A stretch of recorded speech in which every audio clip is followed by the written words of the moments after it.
es un gusto siempre platicar con él, de una persona que sabe mucho de temas de seguridad aquí en nuestro país. Y estoy hablando del comisionado del Instituto Nacional de Migración, el licenciado, el doctor Francisco Garduño. Doctor, ¿cómo está? Muy buenos días. Muy buenos días, Wendy Roa. ¿Qué? Mucho gusto y felicidades de este año. Gracias, doctor. Qué gusto poder platicar con usted. Pues, doctor, sin duda, hoy está en un área estratégica para nuestro país, para nuestra seguridad nacional, y es el Instituto precisamente Nacional de Migración. Y estratégica porque, pues, hemos visto todo lo que está sucediendo en torno a la migración. Lo sabemos, 2021 fue un año intenso en materia migratoria. Y en ese sentido, ¿cómo cerró México? Pues Wendy, primero felicitarte por tu programa en imagen Gracias. y pues, en efecto, tienes razón, fue muy cierto, 2021 fue un año intenso en materia migratoria en México y también en el mundo. Uh-huh.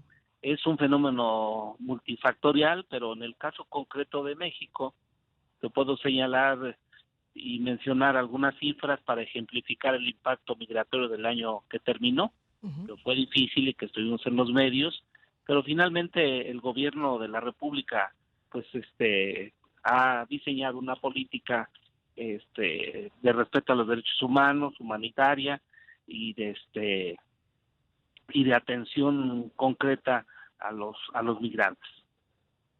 El Ah, gobierno ha promovido pues en esta materia una materia migratoria de inclusión de aquellas personas extranjeras que tienen como destino turístico fundamentalmente, y que a México llegan 41 millones de visitantes, uh-huh. y de vida en el territorio nacional, considerándolos como sujetos de derechos y promotores del desarrollo social, cultural y económico de las comunidades donde llegan a residir. Por Uh-huh. ejemplo, puedo señalar Sí. que la migración regular, que ocupa el 98% de las acciones del Instituto Nacional, implicó la emisión de 850,000 tarjetas migratorias a personas extranjeras en el periodo de 2019 a 2021, Uh-huh.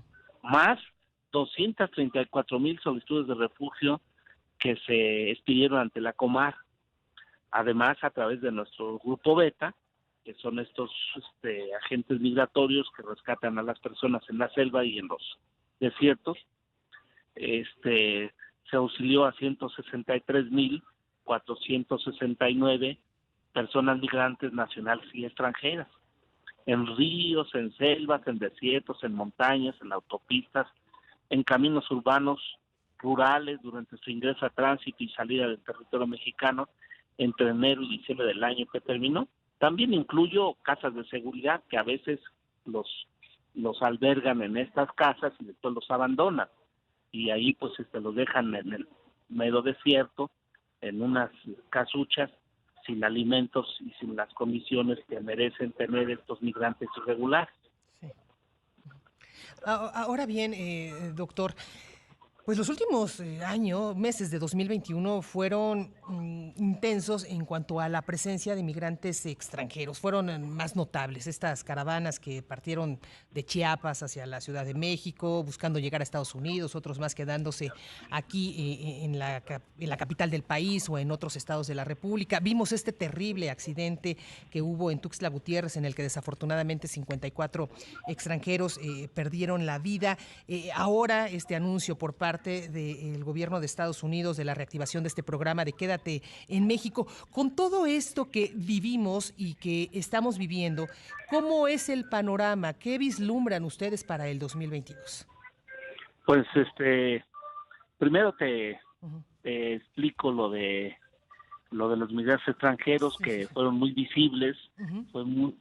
fueron muy notoria en los medios, que le dieron seguimiento a las caravanas que partieron de Chiapas a la Ciudad de México, Uh-huh. con el propósito de transitar hacia Estados Unidos.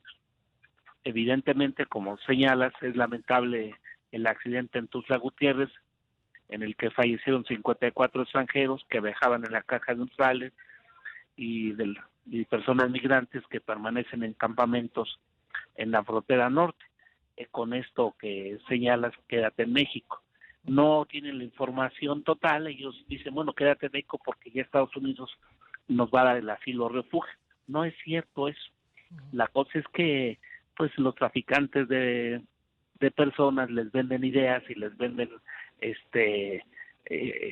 proyectos que son inviables, y todo es por extorsionarlos y por querer que pues sean rehenes de grupos delincuenciales que están proliferando en México. Así entonces es, y aprovecho para informar que el Gobierno de México, a través del Instituto Nacional de Migración, también atendió la demanda de las personas migrantes que viajaron en la caravana. Y hago un paréntesis, Wendy, para decirles que no debieron hacerlo, porque desde el momento en que anunciaron su salida en Tapachula, Chiapas, desde el 23 de octubre, les propusimos opciones para regularizar su estancia en el país, para que no arriesgaran su vida y la de la familia, a la de los grupos vulnerables como mujeres embarazadas y su familia, a las personas con alguna enfermedad y su familia, o discapacidades de adultos mayores o de menores de edad con todo y su familia y acompañantes. Entonces, no entendíamos cuál era la necesidad de marchar poniendo en riesgo a estos grupos vulnerables. Se los ofrecimos 4 o 5 veces, pero seguían. Hubo un grupo muy considerable que aceptó esta propuesta y de visas humanitarias, y se desprendieron aproximadamente 1,500 gentes que venían en ella. Y ahí inmediatamente se les trasladó a otros estados para poder darles estas tarjetas y evitar que los niños y las personas enfermas, mujeres embarazadas, se pusieran en riesgo. Entonces después se siguió un grupo de 800 personas, y también se les volvió a reiterar el ofrecimiento de las visas.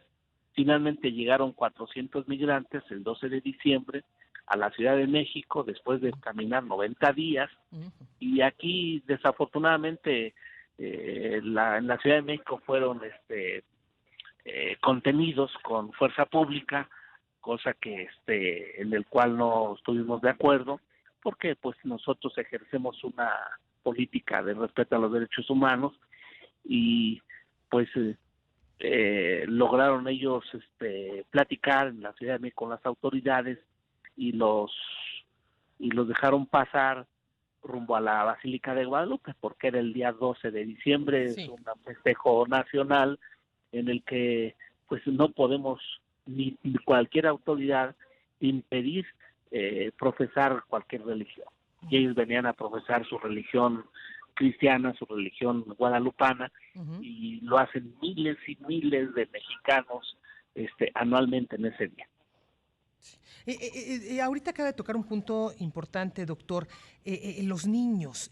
Hemos visto también que desafortunadamente en estas caravanas los menores llegan a ser utilizados como escudos o como salvoconducto para entrar o pasar por México hacia Estados Unidos. También tocaba usted el tema de estas mafias o estos pseudolíderes que llevan a las caravanas. ¿Cómo trabajar, cómo atacar esta situación y para cuidar, insisto, a los niños y a los propios migrantes, evitar que estos caigan en manos de gente que solamente se aproveche de su necesidad de tener una mejor calidad de vida? Pues sí, así es. Hace un año, en estas fechas, entró vigente una ley que privilegia el respeto superior de los niños. Esto es una declaración universal. México la asumió, y se expidió una reforma a la ley de migración, en la cual ya se impide que el Instituto Nacional de Migración tenga en sus albergues de migración a menores de edad. Esto los debe de tener el sistema DIF, el sistema de atención a la familia y a los niños. Entonces, el que tiene que determinar cuál es la condición de los menores de edad es el procurador que tutela los derechos del menor. Y nosotros hemos estado inmediatamente cumpliendo este ordenamiento, porque finalmente somos parte del Poder Ejecutivo y ejecutamos las leyes. Nosotros no hacemos leyes, nosotros tenemos que respetar y conducirnos con esta legalidad que hacen las cámaras de diputados y la Cámara de Senadores. Entonces nosotros estamos atentos, pero además agregamos que no podemos llevar a los menores de edad solos y dividirlos de la familia o de los mayores que vengan acompañados. Los privilegiamos nosotros el principio pro homine, pro humano y el principio de unidad familiar.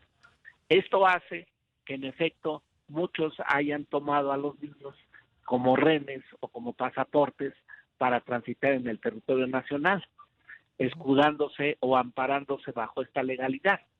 La ley tiene una laguna ahí en esta materia. ¿Por qué? Porque lo que no estableció fue este principio de unidad familiar y nada más señala que deben ser los menores, pero eso es una incongruencia porque también toca los principios del derecho internacional relativos a la familia y al derecho del niño, que tiene la seguridad que le acompañen los padres para su desarrollo. Claro. Entonces, nosotros estamos atentos y afortunadamente, pues, coordinados con el DIF nacional, el DIF estatal y los DIF municipales, hemos resuelto este problema. Esta situación. Oiga, y ahorita, bueno, no solo México, sino el mundo entero está viviendo nuevamente un incremento en lo que tiene que ver con casos de COVID-19. En este sentido, ustedes como autoridades de migración, ¿tienen planeada alguna estrategia para, primero, apoyar a todos aquellos migrantes que todavía se encuentran en territorio nacional y, en su caso, contener a todos aquellos migrantes que pues pretendan seguir con estas caravanas aquí en nuestro territorio? Porque hay que decirlo, la migración es una actividad constante y es una migración que seguramente se mantendrá aquí en nuestro país, porque pues somos ahora sí que el vecino de Estados Unidos y pues nos utilizan muchas veces como vía de tránsito. Pues sí, en efecto es una crisis mundial ahorita de la migración. No se había tenido esta estadística, pero pues finalmente se está utilizando la necesidad política, la necesidad económica, la necesidad religiosa, las necesidades de conflictos políticos internos en los países para poder migrar, muchos que buscan en ese caminar esperanzas, pero desafortunadamente estos se ha convertido en un filón de oro de una nueva tendencia del crimen organizado que pues se ha ido penetrando para trasladar a estos migrantes de buena fe, pero que ellos los han utilizado pues para poderse enriquecer. Entonces aquí la migración irregular se ha convertido en un filón de oro que deja ganancias por alrededor de 10 millones de 10 mil millones de pesos, que equivale a aproximadamente a unos 500 millones de dólares por el traslado, nada más, por ejemplo, de 100,000 personas migrantes. Para dimensionar esta situación, te menciono que entre 2019 y 2021 fueron localizados por los agentes federales de migración en acciones coordinadas con otras instancias gubernamentales, tanto nacionales y estatales, a 42,692 personas extranjeras en 502 rescates masivos, y derivado de estos operativos se ha puesto a disposición de las autoridades competentes a 875 presuntos delincuentes por tráfico de migrantes y 800 vehículos de transporte. Ahora, en cuanto a la pregunta de que si han sido atendidos los migrantes en relación al COVID, todos tienen ese derecho. La Constitución señala que una vez que entran al territorio nacional deben tenerlo. En Chiapas hay suficientes vacunas. El Instituto Nacional de Migración respeta, acata y opera todos los protocolos que emite las autoridades sanitarias, no nada más en materia de salud, sino en cualquier otra enfermedad que ellos señalen de que tenemos nosotros que atender. Entonces, todos los migrantes tienen derecho a vacunas, se han presentado a vacunarse y afortunadamente pues no tenemos nosotros una escalada estadística en relación al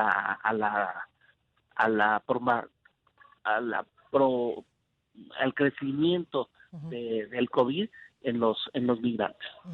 Me quedan 30 segunditos más, doctor. Hay, y nos preguntan a través de las redes sociales, ¿alguna estrategia para contener la migración, para evitar que sigan ingresando a territorio nacional?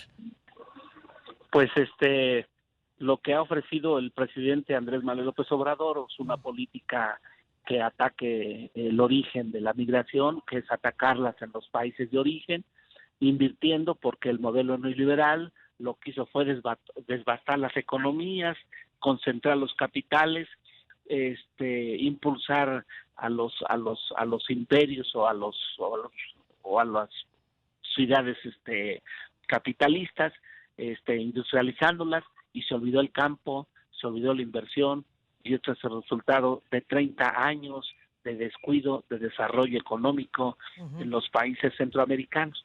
Entonces el presidente ha pedido formalmente, y en la última reunión que hubo con el presidente Biden, pues recursos económicos para que se inviertan en los países de Centroamérica, y se trata de resolver el origen de este problema. Perfecto, pues comisionado, se me acabó el tiempo. Yo le agradezco mucho, le envío un fuerte abrazo. Muchas gracias. Gracias por platicar con nosotros en este espacio. Excelente 2022. Gracias, Wendy. Muy buenos días. Francisco Garduño, comisionado del Instituto Nacional de Migración, con este tema, un tema sin duda muy importante y muy, muy delicado, la migración.